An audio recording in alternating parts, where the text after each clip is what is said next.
Well, thank you, Chairman. I appreciate the opportunity to sit in on this important hearing. Chief, it's good to see you. I enjoyed our relationship working together. I certainly respect your leadership. I also thoroughly respect, though, the issues and the difficulties that you have. So I got some specific questions I just want to get to. One is you talked a lot about public input and about how that is driven. I have some concerns with the process. Maybe you could help alleviate my concerns in terms of definition of public. My experience with the Allegheny National Forest, we have folks who are, quote, part of the public input that live from hundreds to thousands of miles away from the Allegheny National Forest, and all they want to do is to shut it down.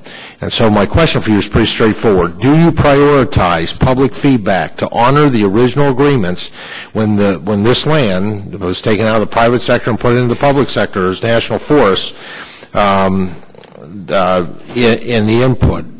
Is the input of directly impacted local communities more heavily weighted in the public input process? Congressman, there's no weighting going on that we don't prioritize. Okay, good. Then why not? Because my predecessors, 87 years ago, 88 years ago, the Allegheny National Forest, and I know it's puny compared to some of the ones you've worked at, 517,000 acres compared to out west, but when they sat at the table and there was a public trust of confidence that the member of Congress then, the local folks working with, that the local communities would always be vibrant and healthy, just as our forests will. Why do we not more heavily weight? Because what we're talking about here are the negative consequences and impacts on these communities, and that's a part of the original agreement. Why not? And how can we help you with that?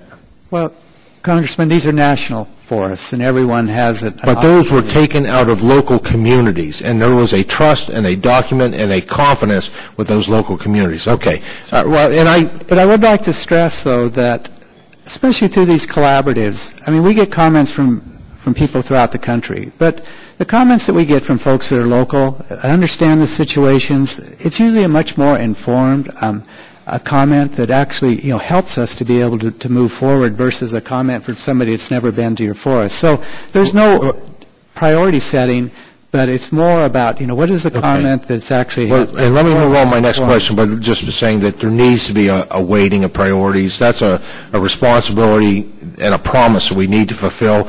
I have to tell you, it's in my opinion, working around the 5th district, when it comes to public input, it's the radical environmentals who are nowhere close to living in the 5th district that lawyer up. That seems like at least they have more influence in the process than the local folks. Now you noted that funding was a problem, and I understand that, but then I'm just baffled at this President's budget, which is not just a 10% increase in land acquisition, it's a 12% increase to the legacy fund, where we're looking at a 15% in timber harvesting. So my question is just pretty simple. Who had influence in that decision, and who made that decision?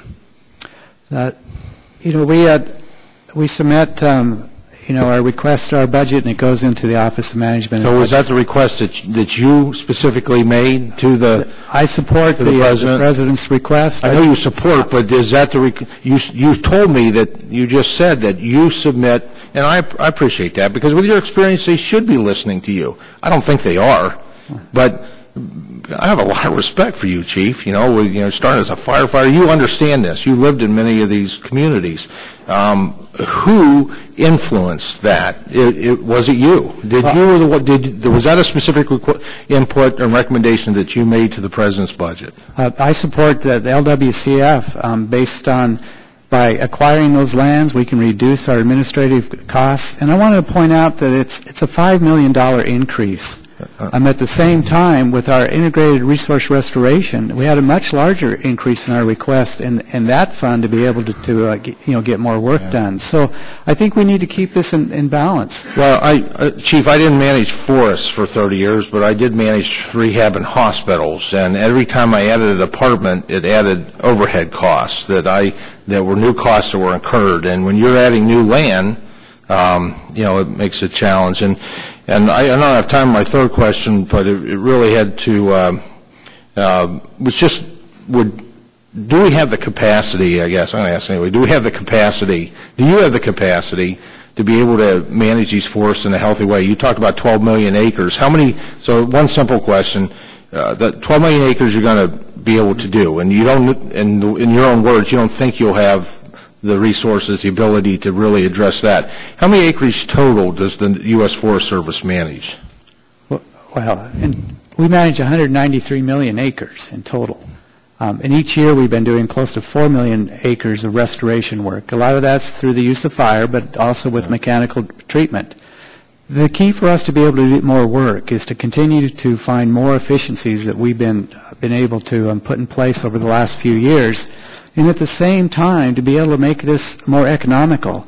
The other thing that we've been working on is our green building initiative. So far, I mean, in this country, there's an opportunity to be building commercial buildings that go way beyond 4 stories with wood. And our U.S. Forest Labs are doing a great job with that. We have. The time of the gentleman has expired.